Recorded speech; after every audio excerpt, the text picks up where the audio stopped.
حضرات، قرآن حکیم کے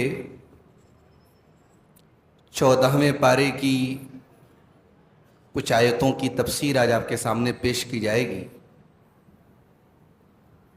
اس پارے کی پہلی آیت میں قیامت کے دن کا ایک نقشہ کھینچا گیا۔ ظاہر ہے جس طریقے سے دنیا میں ایمان والے الگ ہیں اور ایمان نہ لانے والے الگ ہیں، مومن الگ ہیں، کافر الگ ہیں، قیامت کے دن بھی ایسا ہوگا۔ تو قیامت کے دن جو کافر ہوں گے، جو دنیا میں ایمان نہیں لا پائے، وہ ایک افسوس کا اظہار کریں گے۔ کیا کہیں گے؟ اللہ نے فرمایا ربما یود الذین کفروا لو کانوا مسلمین۔ قیامت کے دن کافروں کی یہ تمنا ہوگی، یہ آرزو ہوگی کہ کاش ہم مسلمان ہوتے۔ دنیا میں مذاق اڑایا انہوں نے، دنیا میں اسلام کا مذاق اڑایا، ایمان والوں کا مذاق اڑایا، اپنے کلچر پہ فخر کیا، اپنے مذہب پر فخر کیا، مگر قیامت کے دن حقیقت کو دیکھنے کے بعد وہ کافر یہ تمنا کریں گے کاش ہم مسلمان ہوتے۔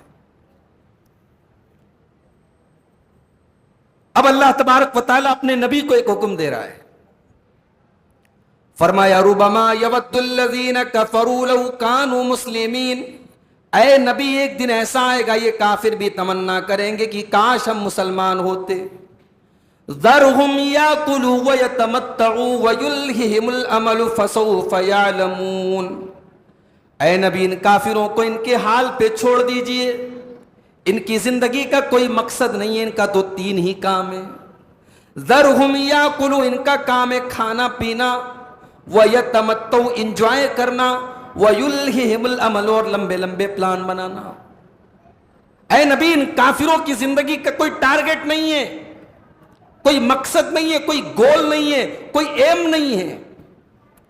ان کی زندگی کا مقصد تین چیزیں ہیں، کھاؤ پیو، انجوائے کرو، اور لمبے لمبے پلان بناؤ۔ اب ذرا دل پہ ہاتھ رکھ کے بتاؤ میرے بھائی، قرآن کریم تو یہ کافروں کی پہچان بتا رہا ہے، لیکن کیا آج ہمیں سے بہت سارے مسلمانوں کی زندگی واقعی میں ان تین چیزوں کا نام نہیں ہے؟ ہمیں سے بہت سارے مسلمان کیا ایسے نہیں ہیں جن کی زندگی واقعی میں کھانے پینے، انجوائے کرنے اور لمبے لمبے پلان بنانے کا نام ہے؟ جو پہچان اللہ نے کافروں کی بتائی تھی، آج افسوس کی بات ہے آج مسلمانوں کی ایک بڑی تعداد اس لعنت میں گرفتار ہو۔ آج کتنے نوجوان ہیں ان کی زندگی میں آخرت کے لیے کوئی پلاننگ نہیں ہے، ان کی زندگی میں جنت کے لیے کوئی تڑپ نہیں ہے، ان کی زندگی میں جہنم کا کوئی ڈر نہیں ہے، ان کی زندگی میں اللہ کی عبادت کے لیے کوئی ٹائم نہیں ہے۔ صبح کو آنکھ کھلی اور رات میں بستر پہ جانے کے ٹائم تک پورا جو یہ سائیکل ہے، یہ جو روٹیشن ہے، یہ تین ہی چیزیں ہیں، کھاؤ پیو، انجوائے کرو، پلاننگ کرو۔ میرے بھائیوں، قرآن کی یہ آیت ہمیں بتا رہی ہے کہ مومن اپنی زندگی کو اتنا حقیر نہیں سمجھتا ہے، مومن کی زندگی کا ایک مقصد ہوتا ہے، مومن کو پتا ہوتا ہے زندگی کھانے پینے انجوائے کرنے سے آگے بھی کسی چیز کا نام ہے۔ یہ 60 سال کی زندگی میں انجوائے کر بھی لیا تو کیا کر لیا؟ جس زندگی میں ہمیشہ رہنا ہے وہاں کے لیے کیا ہے؟ بل تؤثرون الحیات الدنیا والآخرۃ خیر وابقی۔ تم نے دنیا کی زندگی کو ترجیح دے دی، تم نے دنیا کی زندگی کو اوپر رکھا، جبکہ آخرت کی زندگی زیادہ بہتر اور زیادہ باقی رہنے والی ہے میرے بندو۔ تو قرآن کریم کی 14ویں پارے کی پہلی آیت ایک مومن اور ایک کافر کی زندگی کا فرق بتاتی ہے کہ مومن کی زندگی تو، کافر کی زندگی تو تین ہی چیزوں کا نام ہوتی ہے، کھاؤ پیو، انجوائے کرو، اور لمبے لمبے پلان بناؤ۔ اسی لیے بہت لمبے پلان مت بناؤ میرے بھائی۔ زندگی میں آدمی 20 سال کے آگے کی سوچ رہا ہے، سامان 100 برس کا ہے، پل کی خبر نہیں، کل کیا ہوگا نہیں معلوم، انسان 20 سال آگے کی پلاننگ کر کے بیٹھا ہے۔ آخرت کی کوئی پلاننگ نہیں، جہاں جانا ہی جانا ہے، جب برباد ہوئے تو برباد ہو گئے، جہاں کامیاب ہوئے تو کامیاب ہو گئے، وہاں کی کوئی پلاننگ نہیں۔ اور دنیا کی زندگی میں آدمی اپنی آنے والی نسلوں کے بارے میں بھی سوچ کے بیٹھا ہے کہ یار اتنی دولت کما کے جاؤں میرے بچے بیٹھ کے کھائیں، نہیں میرے بھائی، لمبی لمبی پلاننگ بنانا اس انسان کو زیب نہیں دیتا ہے جس کی زندگی کی کوئی گارنٹی نہ ہو۔ باپ اپنی اولاد کے لیے نہ جانے کیا کیا پلاننگ کرتا ہے، اور صبح کو باپ جنازہ نکلتا ہے، باپ زندہ نہیں نکلتا ہے، باپ کا جنازہ نکلتا ہے۔ ماں کتنے پلان بناتی بچوں کے لیے، مر جاتی ہے، اور ان اپنے خوابوں کو پورا ہونے کے پہلے ماں کی روح نکل جاتی ہے میرے بھائی۔ اس لیے بہت لمبے پلان مت بنایا کرو۔ اللہ کے نبی نے فرمایا نا، دنیا کو مختصر سمجھو۔ عبداللہ ابن عمر کہتے ہیں اذا اصبحت فلا تنتظر المساء، صبح ہو جائے تو شام کا انتظار مت کرو، شام ہو جائے تو صبح کا انتظار مت کرو۔ اس کے بعد قرآن کریم کی ایک خصوصیت بتائی گئی، انا نحن نزلنا الذکر وانا لہ لحافظون، بے شک اس قرآن کو ہم نے اتارا ہے اور اس کی حفاظت بھی ہم ہی کرنے والے ہیں۔ کیا مطلب؟ کہ تورات کو اللہ نے نہیں اتارا؟ کیا انجیل کو اللہ نے نہیں اتارا؟ کیا زبور کو اللہ نے نہیں اتارا؟ یہ کتابیں بھی تو اللہ ہی نے اتاری تھیں۔ تورات کو بھی اللہ نے اتارا، انجیل کو بھی اللہ نے اتارا، زبور کو بھی اللہ نے اتارا، مگر ان کی حفاظت کی گارنٹی اللہ نے نہیں لی تھی، ان کی حفاظت کی ذمہ داری اللہ نے ان کے علماء کو دے دی۔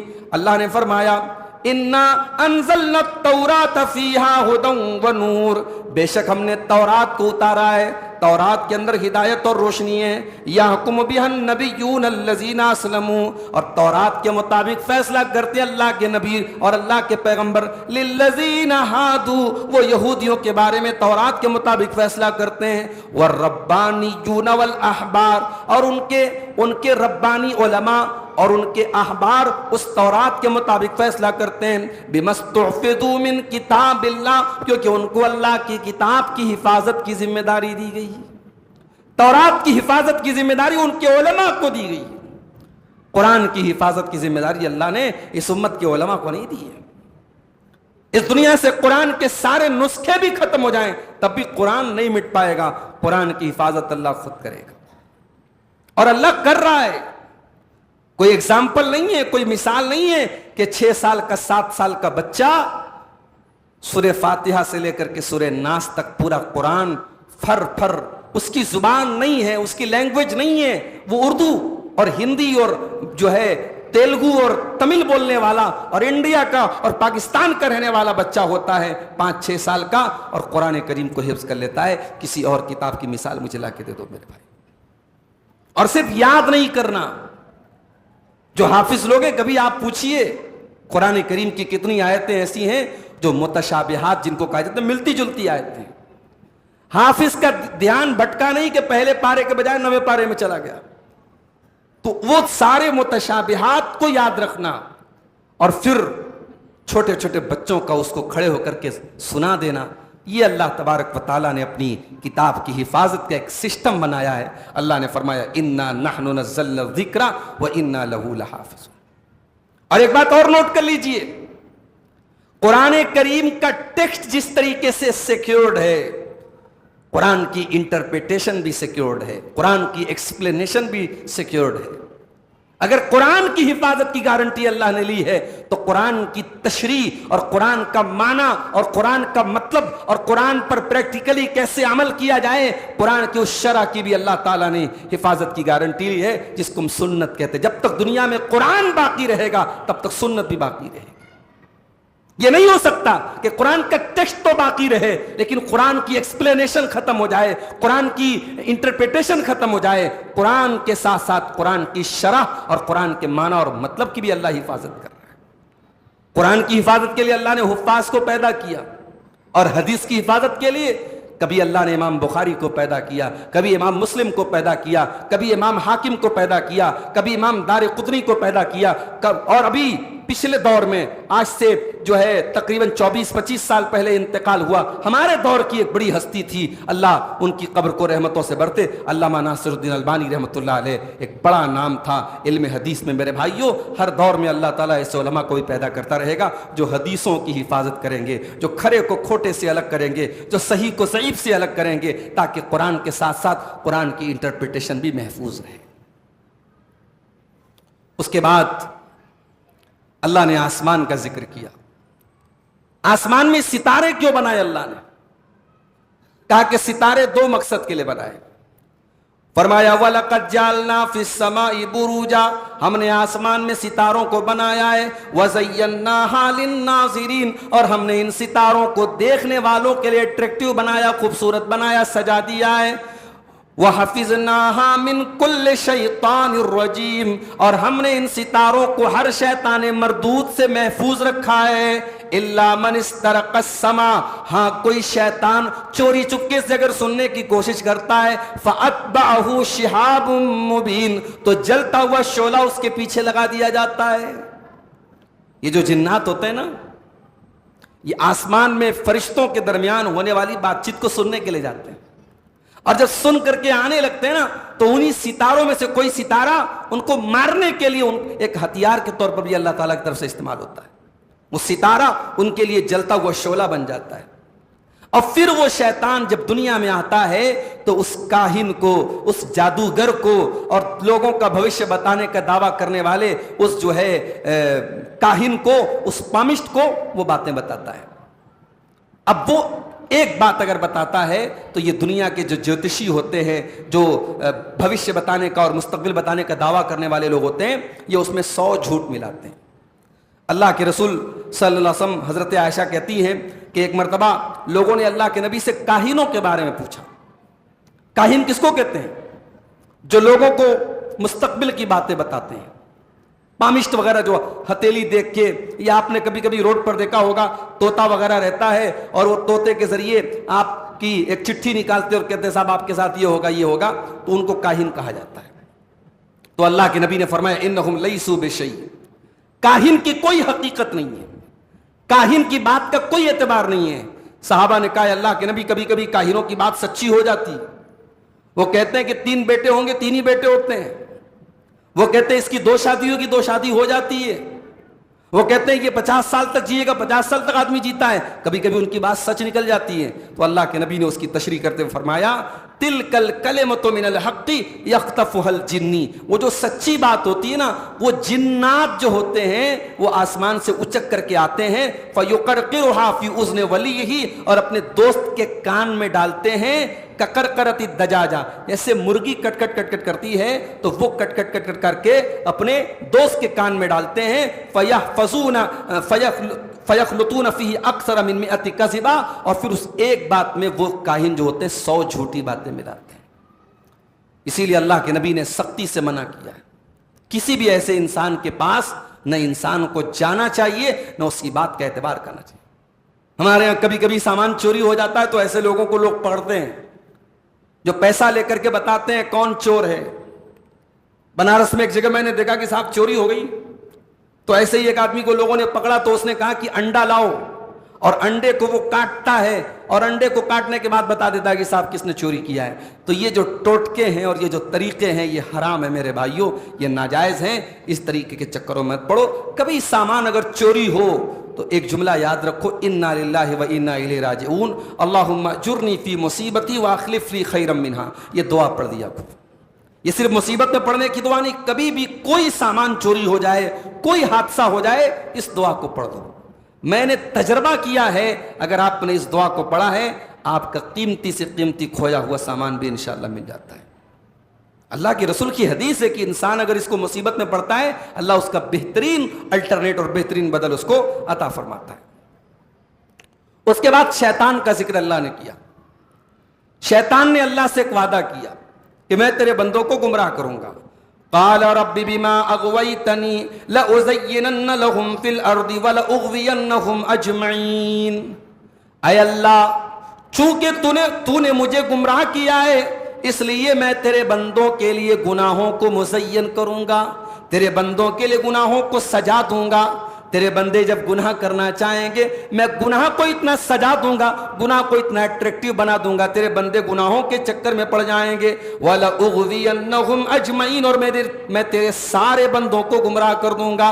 إِلَّا عِبَادَكَ مِنْهُمُ الْمُخْلَصِينَ, لیکن اے اللہ تیرے کچھ چنے ہوئے بندے ایسے ہوں گے ان کے اوپر میرا کوئی کنٹرول نہیں چلے گا, جن بندوں کے اندر اخلاص ہوگا. یہاں اللہ نے مخلصین کا لفظ استعمال کیا ہے. شیطان سب سے پہلے ہماری اور آپ کی نیت پر حملہ کرتا ہے میرے بھائی, اس لیے شیطان سے بچنا ہے تو سب سے بڑا ہتھیار کیا ہے؟ اخلاص پیدا کرو, اپنی نیتوں کو صحیح کرو. اور یہاں اللہ نے مخلصین نہیں کہا, مخلصین کہا. مخلصین مفعول کا صیغہ ہے. پتہ یہ چلا کہ اخلاص انسان کی اپنے بس کی بات نہیں ہے, اخلاص کی توفیق اللہ دیتا ہے. انسان کی اوقات نہیں کہ اس کے اندر اخلاص پیدا ہو جائے, اخلاص کی توفیق اللہ دیتا ہے. اس لیے اپنے اندر اخلاص پیدا کرو میرے بھائی, شیطان کے فتنوں سے آپ محفوظ رہیں گے. اس کے بعد جنت کا ایک اللہ نے نقشہ کھینچا. جب جنتی جنت میں جائیں گے تو ایک خاص بات یہ ہوگی کہ جنت میں کسی جنتی کے دل میں دوسرے جنتی کے لیے کوئی کینہ کپٹ نہیں ہوگا. دنیا میں ہوتا ہے, ایک انسان نیک ہے, دیندار ہے, مگر دوسرے انسان سے کہیں نہ کہیں کینہ اور جلن اور کپٹ اس کے دل میں ہوتا ہے. ہوتا ہے کہ نہیں ہوتا ہے؟ اچھے اچھے لوگوں کے دل میں ہوتا ہے. اللہ فرماتا ہے ان المتقین فی جنات وعیون, بے شک متقی لوگ جنت میں جائیں گے اور وہاں بڑے بڑے باغات ہوں گے, بڑے بڑے چشمے ہوں گے. ادخلوها بسلام آمنین, اور ان جنتیوں سے جب وہ جنت میں جائیں گے ان سے کہا جائے گا تم جنت میں داخل ہو جاؤ سلامتی کے ساتھ اور امن کے ساتھ. وَنَزَعْنَا مَا فِي صُدُورِهِم مِّن غِلٍّ, اور ان کے سینوں میں جو کینہ کپٹ ہوگا ہم اس کینے کپٹ کو نکال دیں گے. اخواناً علی سرر متقابلین, اور وہ تخت کے اوپر, وہ تکیے کے اوپر ٹیک لگا کر کے ایک دوسرے کے سامنے بیٹھے ہوں گے. حضرت علی اور حضرت معاویہ کے درمیان جو جنگیں ہوئیں, ان جنگوں کے بعد ایک مرتبہ ایسا ہوا کہ حضرت علی کے کسی ساتھی نے ان کے سامنے جب جنگ جمل ہوئی اور حضرت علی اور حضرت معاویہ اور حضرت عائشہ وغیرہ کے درمیان جو اختلاف ہوا, تو حضرت علی نے کہا انی لارجو ان یجعلنی اللہ و ایاک من الذین قال اللہ ونزعنا ما فی صدورہم من غل. حضرت علی نے اپنے مخالف سے کہا کہ میں سمجھتا ہوں کہ میرا اور تمہارا شمار انہی لوگوں میں سے ہوگا جن کے بارے میں اللہ قرآن میں کہتا ہے کہ ہم ان کے دلوں کا کینہ نکال دیں گے. یعنی حضرت علی رضی اللہ تعالیٰ عنہ کا اس آیت کو پڑھنے کا مقصد یہ ہے, حضرت علی سامنے والوں کو کافر نہیں سمجھ رہے تھے, ان کو مومن جان رہے تھے, ان کو ایمان والا جان رہے تھے. ہاں اختلاف تھا اور اس اختلاف میں معاملہ اس حد تک بڑھا کہ جنگ کی نوبت آ گئی, مگر سامنے والوں کو ایمان والا سمجھ رہے تھے. اور جب شہداء کی لاشیں ان کے سامنے آئی ہیں, حضرت علی کو افسوس ہوا, دونوں فریقین کو افسوس ہوا, اور قرآن کی آیت پڑھی گئی کہ اگر ہمارے دلوں میں کچھ کینہ اور کپٹ بھی رہا ہوگا تو اللہ تبارک و تعالیٰ آخرت میں دور کر دے گا. میرے پیارے ساتھیوں, صحابہ کرام کی آپسی لڑائیوں کو اپنی لڑائیوں پر قیاس مت کیا کرو. بڑے کمزرف ہیں وہ لوگ, بڑے گھٹیا ہیں وہ لوگ جو صحابہ کرام کو آج کے پولیٹیشین کی طرح اور آج کے راجنیتی اور سیاست کرنے والوں کی طرح سمجھتے ہیں. صاحب صحابہ کرام بھی کرسی کے لالچی تھے, صحابہ کرام اقتدار کی ہوس ان کے اندر تھی اور کرسی کی لالچ میں انہوں نے لڑائیاں لڑ لی اور جنگیں کر لی. معاف کرنا میرے بھائی, جن کی زندگیاں گزر گئی اسلام کی خدمت کرنے میں, جنہوں نے اپنے جسم پر سینکڑوں ہزاروں زخم کھائے اسلام کے لیے, ہم ان سے یہ توقع نہیں رکھتے کہ کرسی کی لالچ نے ان کو ایک دوسرے سے لڑایا ہوگا. ٹھیک ہے انسان تھے, اختلاف ہوا ان کے درمیان, جنگیں ہوئیں, مگر ایک دوسرے کا احترام کرتے تھے اور ایک دوسرے کو جنتی مانتے تھے. حضرت علی کا قرآن کی آیت کو پڑھنا اس بات کا ثبوت ہے کہ وہ سامنے والوں کو بھی جنتی مانتے تھے. ابھی کل ایک ویڈیو میری نظر سے گزرا ایک آدمی کا. اب وہ صاحب کہنے لگا کہ صحابہ کی عظمت کو تو ہم بھی مانتے ہیں, مگر فلاں صحابی کو کس نے زہر دیا اور فلاں کو کس نے مروایا. یعنی اس نے حضرت معاویہ کے اوپر کچھ جھوٹے الزامات لگا کر کے یہ ثابت کرنے کی کوشش کی کہ حضرت معاویہ بہت داغدار شخصیت تھی اور ان کو جو مانتے ہیں وہ صحابہ کو نہیں مانتے. یاد رکھو میرے بھائی, حضرت معاویہ رضی اللہ تعالیٰ عنہ اس اعتبار سے بڑی مظلوم شخصیت ہیں کہ ان کے خلاف بہت سارے من گھڑت اور فرضی ان کے خلاف الزامات لگائے گئے اور کہانیاں گڑھی گئیں, ورنہ حضرت معاویہ کے دل میں اسلام کی اور مسلمانوں کی کتنی محبت تھی. بخاری شریف اس حدیث سے آپ اندازہ لگائیے کہ جب حضرت علی کی شہادت کے بعد حضرت حسن کو لوگوں نے خلیفہ بنایا اور حضرت حسن اپنے ساتھیوں کا لشکر لے کر کے جب آگے بڑھے, ادھر حضرت معاویہ کا لشکر ادھر حضرت حسن کا لشکر, تو حضرت معاویہ کی زبان سے الفاظ نکلے تھے اور انہوں نے حضرت عمرو بن عاص سے کہا تھا من لی بنساء المسلمین, من لی باطفال المسلمین.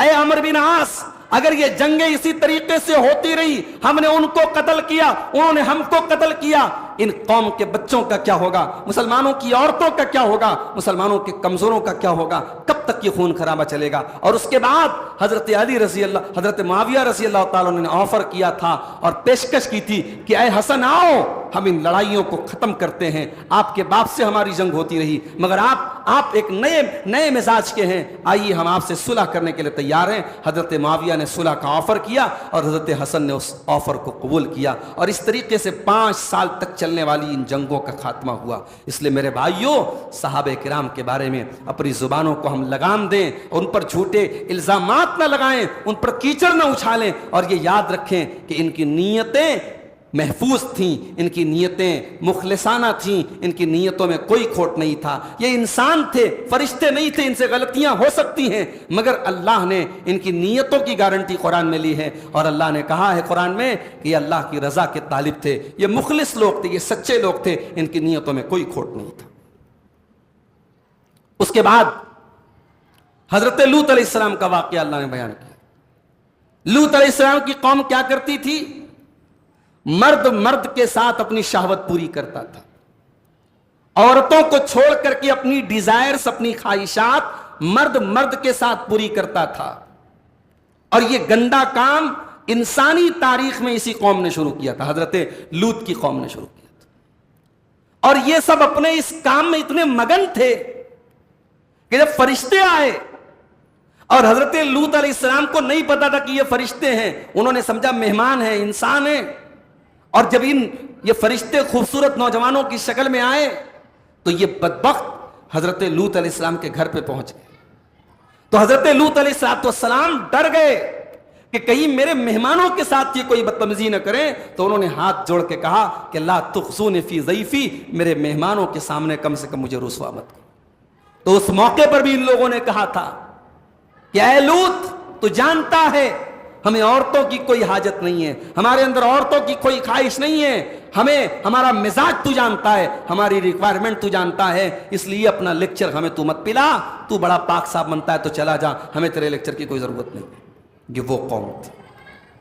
یہاں 14ویں پارے میں اللہ تعالیٰ نے جب لوط علیہ السلام کی قوم کا ذکر کیا تو ایک بڑی عجیب بات اللہ نے کہی. اللہ نے فرمایا لَعَمْرُكَ إِنَّهُمْ لَفِي سَكْرَتِهِمْ يَعْمَهُونَ, اے میرے نبی آپ کی زندگی کی قسم, اے میرے نبی آپ کی زندگی کی قسم کھا کر کے میں کہتا ہوں, انہم لفی سکرتہم یعمہون, یہ لوط علیہ السلام کی قوم کے لوگ اپنے گناہ کے نشے میں مست ہو گئے تھے, اپنے گناہ کے نشے میں اندھے ہو گئے تھے. دیکھو, اگر انسان گناہگار ہے تو توبہ کر سکتا ہے, انسان اگر گنہگار ہے تو اصلاح کی گنجائش ہے, لیکن جب گناہ کا نشہ چڑھ جائے تب اصلاح کی پاسبلٹی بہت کم ہے. لوط علیہ السلام کی قوم گنہگار نہیں تھی, گناہ کے نشے میں پڑ گئی تھی, گناہ کا نشہ چھا گیا تھا. اللہ کہہ رہا ہے اے نبی آپ کی عمر کی قسم, آپ کی زندگی کی قسم, وہ لوگ تو گناہ کے نشے میں پڑ گئے تھے. آج بھی آپ دیکھیں بہت ساری چیزوں کا نشہ چڑھ گیا. موبائل, آج آپ یقین کریں اچھے دیندار 5 ٹائم کے نمازی لوگوں کا بھی موبائل آپ لے کر کے چیک کریں تو ان کے موبائل پر بھی آپ کو قابل اعتراض چیزیں مل جائیں گی, کیونکہ بہت ساری چیزیں سماج میں عام ہو رہی ہیں. انسان سمجھتا ہے یار یہ تو چلتا ہے, اس میں کیا حرج کی بات ہے. تو گناہ اب گناہ نہیں ہے, گناہ ایڈکشن بن رہا ہے, گناہ نشہ بن رہا ہے. کسی کو سوشل میڈیا کا نشہ چڑھ گیا ہے, کسی کو بیٹھ کر کے موبائل پر گیم کھیلنے کا نشہ چڑھ گیا ہے, کسی کو نامحرم سے بات کرنے کا نشہ چڑھ گیا ہے, کسی کو شراب کا نشہ چڑھ گیا ہے, کسی کو بدکاری کا نشہ چڑھ گیا ہے, کسی کو حرام کھانے کا نشہ چڑھ گیا ہے.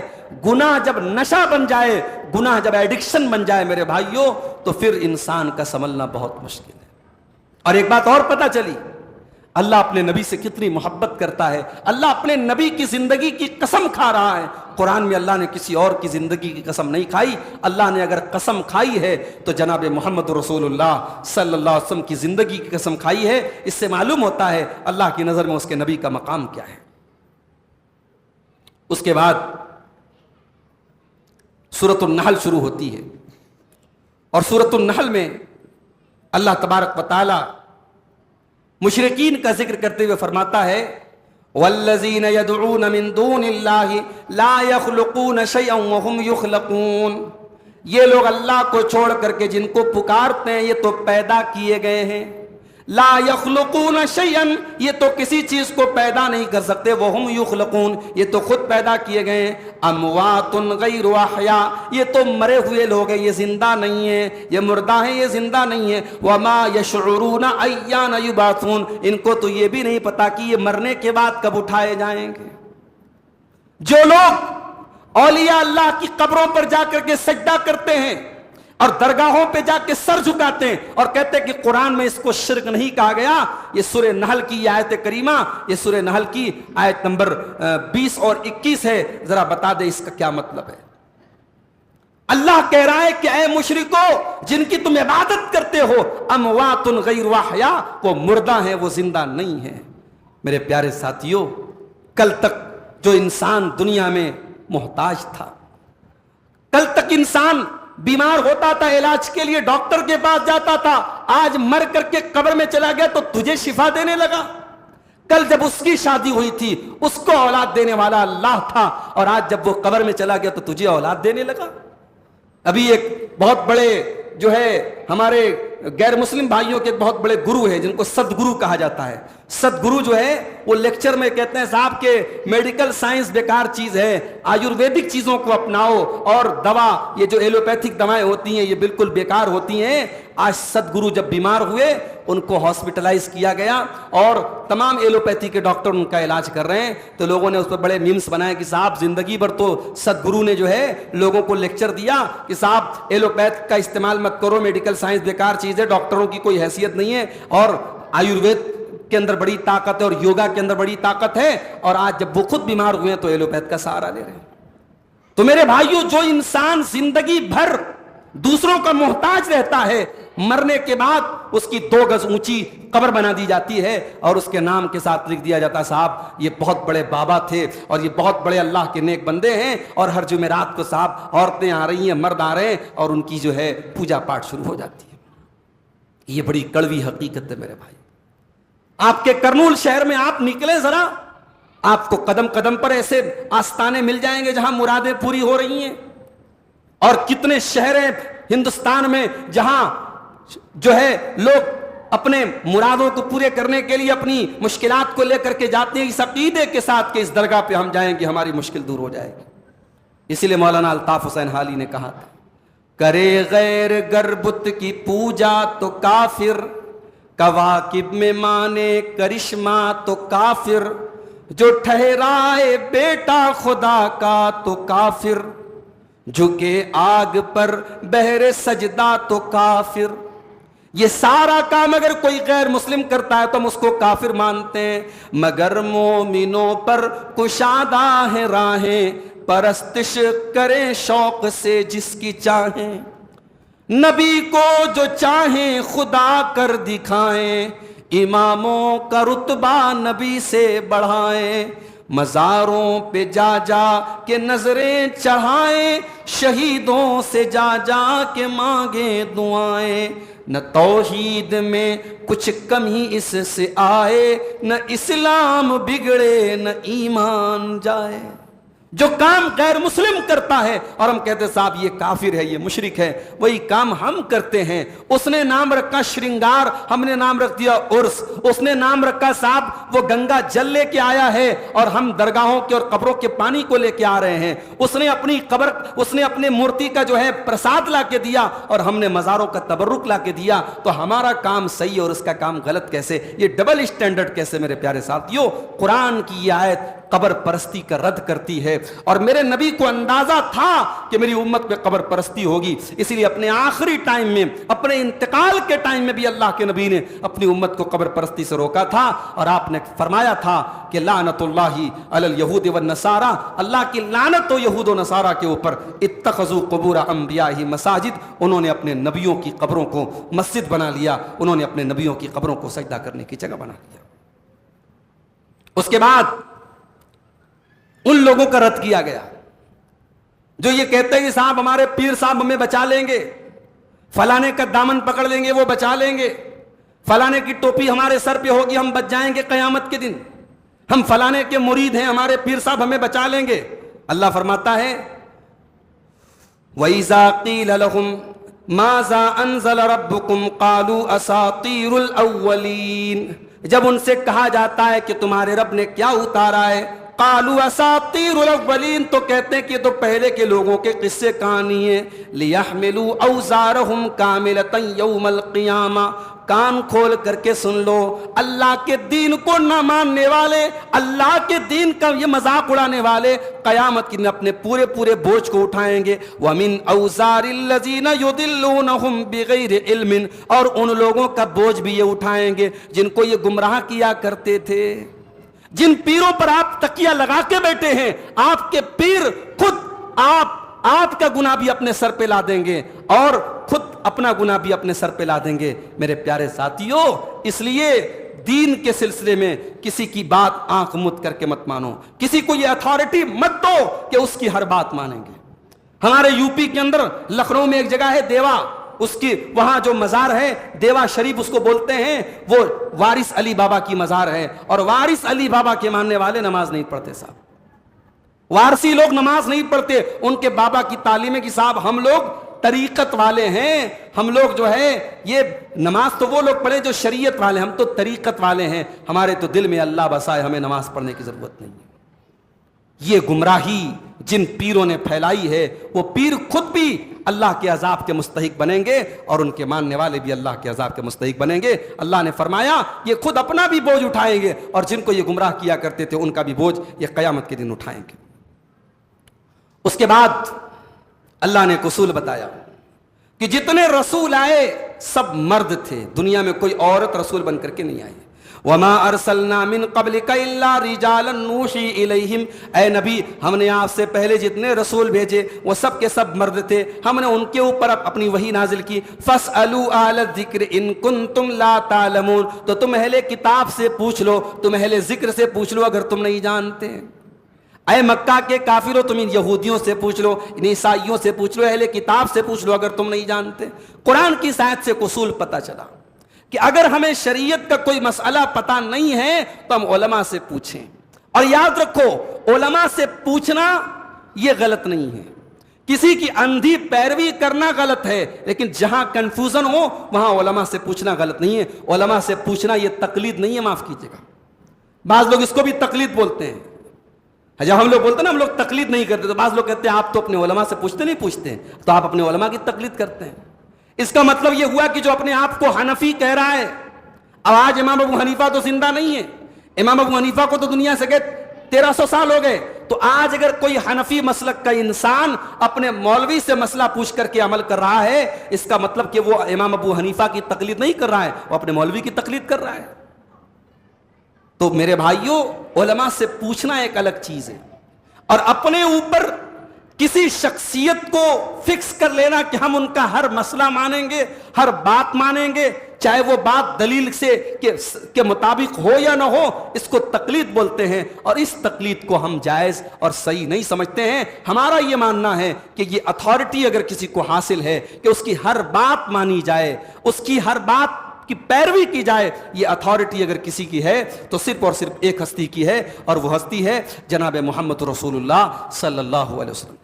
امام مالک رحمت اللہ علیہ اللہ کے رسول کی قبر کی طرف اشارہ کر کے کہا کرتے تھے، کل یؤخذ من قولہ ویرد الا صاحب ھذا القبر، ہر ایک کی بات کو لیا جا سکتا ہے، ہر ایک کی بات کو ٹھکرایا جا سکتا ہے، مگر اس قبر والے کی بات کو ٹھکرایا نہیں جا سکتا ہے۔ اس قبر میں جو ہستی ہے، اللہ کے رسول کی جو ہستی ہے، آپ کی ہر بات کو لینا ہی لینا ہے، آپ کی بات کو ہم ٹھکرا نہیں سکتے ہیں۔ میرے بھائیو، اہل حدیث کی دعوت یہی ہے۔ اہل حدیث کی دعوت، اللہ کی قسم یہ نہیں ہے کہ آپ ہمارے بڑوں کو بڑا مانیں، ہمارے اکابر کو آپ اکابر مانیں، ہمارے علماء کو آپ علماء مانیں۔ ہم تو یہ کہتے ہیں صاحب کسی کو نہ مانو، لیکن ہاں جہاں رسول کی حدیث مل گئی اب وہاں بہانے نہ کرو۔ رسول کی تراویح 8 رکعت تھی، آپ 20 پڑھ رہے ہو، اگر آپ یہ تسلیم کر کے 20 پڑھ رہے ہو کہ رسول نے 8 پڑھی ہے اور ہم زیادہ پڑھ رہے ہیں، ہم اس لیے زیادہ پڑھ رہے ہیں کہ بھئی ہم زیادہ پڑھیں گے ہم کو زیادہ ثواب ملے گا، ہم زیادہ رکعت پڑھیں گے، آپ اگر یہ سوچ کر کے پڑھو ہمیں کوئی پرابلم نہیں ہے، لیکن آپ 8 کا انکار کرو، آپ کہو صاحب یہ 8 رکعت تراویح کبھی پڑھی ہی نہیں گئی، یہ ملکہ وکٹوریا کی پیداوار ہے اور 20 نبی نے پڑھی ہے، تو آپ کو دلیل دینی پڑے گی جو آپ قیامت تک انشاءاللہ نہیں دے پائیں گے۔ اور یہ میں بڑے یقین کے ساتھ کہہ رہا ہوں، اس لیے کہہ رہا ہوں کہ حنفی مسلک کے بڑے چوٹی کے علماء نے تسلیم کیا ہے کہ نہیں صاحب یہ تو ماننا پڑے گا کہ رسول نے تراویح 8 پڑھی ہے۔ مولانا عبد الغفار سلفی کے بیانات سننے کے لیے مولانا کے اس آفیشل چینل کو سبسکرائب کریں۔ اب وہ دلیل کیا دیتے کہ حضرت عمر نے 20 ان کے دور میں 20 کا حکم دیا گیا تھا، لیکن علامہ البانی نے باقاعدہ کتاب لکھ کر کے ثابت کر دیا کہ حضرت عمر سے بھی کوئی صحیح سند سے یہ ثبوت نہیں ملتا ہے کہ حضرت عمر نے اپنے دور میں 20 کر دی ہو، انہوں نے بھی اپنے دور میں 8 کا ہی حکم دیا تھا۔ ہاں بعد میں جب تابعین کا دور آیا اور تابعین کے دور میں ایک سوچ یہ آئی، ایک اجتہاد یہ آیا، ایک نظریہ یہ آیا کہ بھئی تراویح کی نماز ایک ایسی نماز ہے جس کی اللہ کے نبی نے حد بندی نہیں کی ہے، اس کی کوئی لمٹ نہیں بنائی ہے۔ اللہ کے نبی نے اگرچہ 8 پڑھی ہے مگر آپ کی یہ بھی حدیث ہے کہ رات کی نماز 2 رکعت ہے، اور جس کو یہ ڈر ہو کہ صبح ہونے والی ہے وہ 1 رکعت وتر پڑھ کے نماز ختم کر دے۔ تو ان حدیثوں کو دلیل بنا کر کے بہت سارے لوگوں نے تابعین کے دور میں 20 ہی نہیں 36 بھی پڑھی ہے۔ امام مالک کہتے ہیں میرے دور میں 36 پڑھی جاتی تھی مدینہ کے اندر، مسجد نبوی کے اندر۔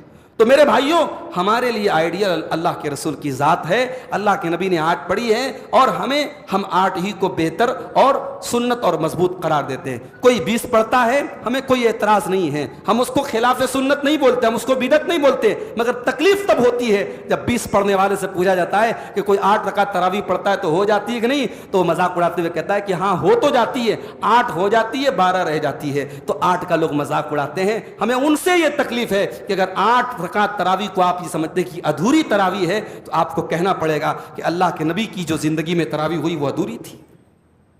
تو آج حدیثوں پر عمل نہ کرنے کے لوگ بہانے بیان کرتے ہیں۔ رفع الیدین کی حدیث پیش کرو تو لوگ بہانے کرتے ہیں، صاحب اچھا تو آپ اس چیز کا ثبوت حدیث سے دے دیجئے، اس چیز کا ثبوت حدیث سے دے دیجئے۔ بھائی جس چیز کا ثبوت ہم دے رہے پہلے اس پر تو عمل کرو۔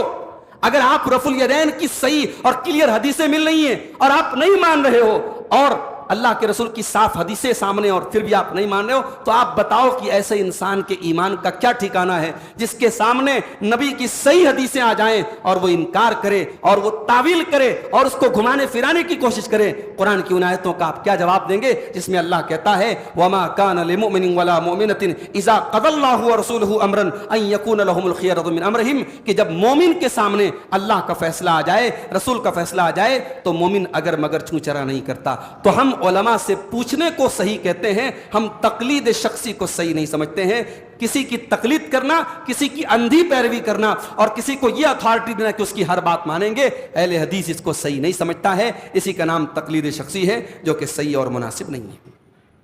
اس کے بعد ایک آیت اور ہم پڑھ کے بات ختم کرتے ہیں۔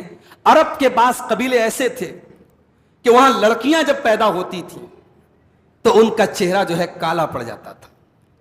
بیٹی جس گھر میں پیدا ہوتی تھی بیٹی کے باپ کا چہرہ کالا پڑ جاتا تھا۔ اللہ نے فرمایا وَإِذَا بُشِّرَ أَحَدُهُمْ بِالْأُنثَىٰ، جب ان کو بیٹی کی خوشخبری سنائی جاتی تھی ظل وجهه مسودا وهو کظیم، تو بیٹی کے باپ کا چہرہ کالا پڑ جاتا تھا، یتوارا من القوم من سوء ما بشر به، اور وہ بیٹی کا باپ اپنا چہرہ اپنی قوم سے چھپایا کرتا تھا، ایمسکہ علی ہون ام یدسہ فی التراب، وہ سوچ میں پڑ جاتا تھا کیا کروں، اپنی بیٹی کو اگر پالتا ہوں تو سماج میں ذلت سہنی پڑے گی، اور دوسرا راستہ یہ کہ اپنی بیٹی کو اپنے ہی ہاتھوں زمین میں دفن کر دیتا ہوں۔ یہ سلوک ہوتا تھا دنیا میں بیٹی کے ساتھ۔ میری بہنوں، اگر آج آپ کو کوئی پٹی پڑھاتا ہے کہ اسلام آپ پر ظلم کرتا ہے پردے کا حکم دے کر، اسلام آپ پر اتیاچار کرتا ہے مرد کو 4 شادی کی اجازت دے کر، اسلام آپ پر ظلم کرتا ہے مرد کو طلاق کی اجازت دے کر، اسلام آپ پر ظلم کرتا ہے آپ کو جو ہے گھر کی 4 دیواری میں رہنے کا حکم دے کر، تو کبھی ذرا اتہاس اٹھا کے دیکھ لینا، کبھی تاریخ پڑھ کے دیکھ لینا۔ اسلام تو وہ مذہب ہے جس نے آپ کو جینے کا ادھیکار دیا ہے، جس نے آپ کو رائٹ ٹو لیو، جس نے آپ کو زندگی جینے کا ادھیکار دیا ہے۔ جس دور میں آپ کے پیدا ہونے پر آپ کا گلا دبا کے گاڑ دیا جاتا تھا قبر میں، اس دور میں میرے نبی نے دنیا والوں کو قرآن کی آیت پڑھ کے سنائی تھی اور کہا تھا کہ اے بیٹیوں کے باپ، کان کھول کر کے سن لو، اگر تم نے اپنی بیٹیوں کو مارا، وَإِذَا الْمَوْءُودَةُ سُئِلَتْ بِأَيِّ ذَنبٍ قُتِلَتْ، قیامت کے دن اس زندہ درگور کی گئی، اس زندہ قبر میں ڈالی گئی اور ماری گئی بچی سے پوچھا جائے گا تیرے ماں باپ نے تجھ کو کیوں مارا تھا؟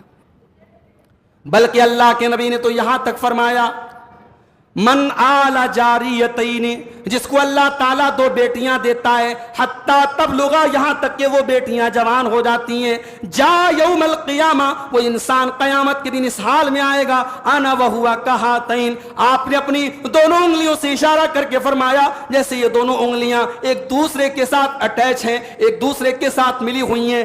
بیٹیوں کی پرورش کرنے والا اور بیٹیوں کو پالنے والا قیامت کے دن اس حال میں آئے گا۔ اچھا، یہ کیوں کہا اللہ کے نبی نے؟ کیا بیٹوں کو پالنا آسان کام ہے کیا بیٹوں کو پالنے میں محنت نہیں پڑتی کیا؟ یہ بیٹیوں کی پرورش پر ڈائریکٹ جنت کی خوشخبری کیوں دی گئی؟ میں بتاتا ہوں۔ بیٹیوں کی پیدائش اور بیٹیوں کی پرورش ماں باپ کے لیے بہت آزمائش ہے، خصوصاً اس دور میں۔ بیٹیاں ایک تو بچوں کے مقابلے میں، لڑکوں کے مقابلے میں نازک ہوتی ہیں۔ کبھی آپ غور کیجئے گا، 5 سال کی لڑکی ہے، 5 سال کا لڑکا ہے، دونوں کے شوق بھی الگ الگ ہوتے ہیں۔ 5 سال کا بچہ جو بندوق سے کھیلے گا، وہ کھلونے والی بندوق لائے گا، اس سے کھیلے گا، بچی نہیں کھیلے گی اس سے۔ 5 سال کی بچی کی شرارت الگ ہوگی، 5 سال کے بچے کی شرارت الگ ہوگی۔ اس 5 سال کی بچی کی شرارت میں بھی ایک نزاکت ہوگی، اللہ نے ایسا بنایا ہے لڑکیوں کو۔ اب پھر یہ لڑکیاں جیسے جیسے بڑی ہوتی ہیں، لڑکے بڑے ہوئے تو ماں باپ کو کیا فکر ہے بھائی، پڑھائی کریں، نوکری کریں، ان کا کیریئر بن جائے۔ بچیوں کی جب عمر بڑھنے لگتی ہے تو ماں باپ کو کئی طریقے کی فکر ہوتی ہے۔ ایک تو ایسا دور ہے، آج سوشل میڈیا سے لے کر کے آن گراؤنڈ اگر ہم بات کریں تو ہماری بچیوں کو ٹریپ کرنے کے لیے نہ جانے کتنے راستے ہیں، ہماری قوم کی بچیوں کو برباد کرنے کے کتنے راستے ہیں۔ ایک باپ کو صرف اس بات کی فکر نہیں ہوتی میری بیٹی پڑھائی کر لے، میری بیٹی اچھی کوالیفیکیشن حاصل کر لے، اسے اس بات کی بھی چنتا ہوتی ہے میری بیٹی کے دامن پہ کبھی کوئی دھبا نہ آئے، میری بیٹی کی عصمت پر کبھی کوئی حرف نہ آئے، میری بیٹی کی آبرو پر کبھی کوئی آنچ نہ آئے۔ ایک باپ کو اس بات کی چنتا بھی ستاتی ہے میرے بھائی۔ بیٹی ماں باپ کے لیے بڑی آزمائش کی چیز ہوتی ہے، اور جب وہی بیٹی جوان ہوتی ہے، جس بیٹی کو بچپن سے لے کے جوان کرنے تک ماں باپ کتنی قربانیاں دیتے ہیں، اسی بیٹی کو اللہ تعالیٰ کے حکم کے مطابق ماں باپ پھر شادی کر کے ایک اجنبی مرد کے حوالے کر دیتے ہیں، جس کے بارے میں سماج سے سنتے ہیں کہ ہاں بھئی یہ لڑکا ٹھیک ہے، یہ لڑکا ٹھیک ہے، اچھا ہے، اس سے نکاح کروا دیتے اپنی بیٹی کا اللہ کے حکم پر عمل کرتے ہوئے۔ یہ کوئی آسان کام ہے؟ یہ اپنی زندگی بھر کی کمائی کو اللہ کے نام پر اس اپنے ہونے والے داماد کے حوالے کر دیتے۔ میرے بھائیوں، لوگ کہتے ہیں صاحب بیٹی کی شادی ہے، ماں باپ بڑے خوش ہیں، ماں باپ خوش تو ہیں، مگر کہیں نہ کہیں ان کی آنکھوں میں کہیں نہ کہیں کچھ دبے ہوئے آنسو کے قطرے بھی ہوتے ہیں۔ میرے بھائی، کہیں نہ کہیں ان کے کلیجوں میں دکھ کی ایک لہر بھی ہوتی ہے کہ یہ بیٹی آج ہمارے گھر سے جا رہی ہے. اور ہم نے سماج میں دیکھا ہے کہ جن گھروں میں جب تک بیٹیاں تھیں ان گھروں میں جو رونق تھی, جو برکت تھی, شادی کے بعد جب وہ بیٹیاں گھر سے چلی گئی ایسا لگا کہ اس گھر کی برکت چلی گئی, اس گھر کی رونق چلی گئی, اس گھر کی رحمت چلی گئی. تو دیکھا جائے تو بیٹی کی شادی کا دن بیٹی کے ماں باپ کے لیے ایک دکھ کا دن بھی ہوتا ہے, ایک آزمائش کا دن بھی ہوتا ہے, ایک امتحان کا بھی دن ہوتا ہے. میرے پیارے ساتھیوں, بیٹیاں بہت بڑا امتحان بھی ہوتی ہیں. لیکن ہاں, یہ بھی سماج میں ہم نے فرق دیکھا ہے. ہم نے ان بیٹوں کو بھی دیکھا ہے جن بیٹوں کی نوکری کے لیے, جن بیٹوں کی تعلیم کے لیے ماں باپ نے اپنی زندگی کی گاڑی کمائی لگا دی, اور وہ بیٹا جب خود شادی کرنے کے بعد اپنے پیر پہ کھڑا ہوا. ہم نے سماج میں ایسے بیٹوں کو بھی دیکھا ہے کہ ماں باپ کیا کر رہے ہیں, کس حال میں ہے, بیٹے کو کوئی فکر نہیں ہے. ماں بیمار ہے, باپ بیمار ہے, باپ ایک ایک پیسے کا محتاج ہے, بیٹے کو کوئی فکر نہیں ہے. بیٹی اپنے سسرال میں رہتی ہے, وہاں سے اپنے ماں باپ کی خبر لیتی ہے. بیٹا اسی گھر میں رہتا ہے, 24 گھنٹے میں ایک بار اپنے باپ کی حال چال نہیں لیتا ہے. ماں بچی 10 بار اپنی ماں کو اور باپ کو فون پر حال چال لے لیتی ہے. یہ فرق بھی ہوتا ہے میرے بھائیوں, بیٹیوں اور بیٹوں میں. اس لیے بیٹیوں کی پرورش پر یہ خوشخبری دی گئی کہ جس کو اللہ نے 2 بیٹیاں دیں اور اس نے صحیح طریقے سے پرورش کی, اللہ تعالیٰ, اللہ کے نبی فرماتے ہیں کہ قیامت کے دن وہ اس حال میں آئے گا جیسے یہ دونوں انگلیاں ایک دوسرے کے ساتھ ہوتی ہیں, وہ جنت میں میرے ساتھ آئے گا. اچھا, 2 بیٹیاں کیوں کہا, ایک بیٹی کیوں نہیں کہا؟ اس میں بھی سبق ہے.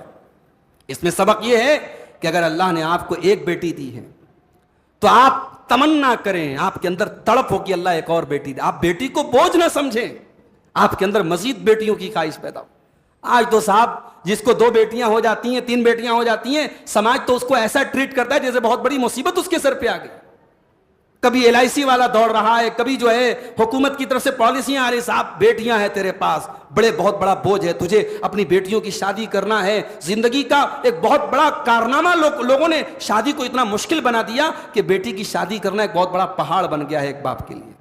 تو میرے پیارے ساتھیوں, اسلام میں بیٹی بوجھ نہیں ہے, بیٹی کلنک نہیں ہے, بیٹی رحمت ہے, اور اسے رحمت بنانے والے جناب محمد رسول اللہ صلی اللہ علیہ وسلم ہیں. یہ ہماری بہنوں کو یاد رکھنا چاہیے, یہ اپنے نبی کا احسان یاد رکھنا چاہیے اور اسلام کا یہ احسان یاد رکھنا چاہیے. یہ 14ویں پارے کی چند آیتیں تھیں. اللہ تعالیٰ سے دعا ہے رب العالمین ہمیں قرآن کریم کی ان آیتوں پر عمل کرنے کی توفیق عطا فرمائے. رب العالمین ہمیں قرآن کریم کو پڑھنے کی, غور کرنے کی اور اس پر عمل کرنے کی توفیق دے. آمین. وآخر دعوانا الحمد للہ رب العالمین. والسلام علیکم ورحمۃ اللہ وبرکاتہ.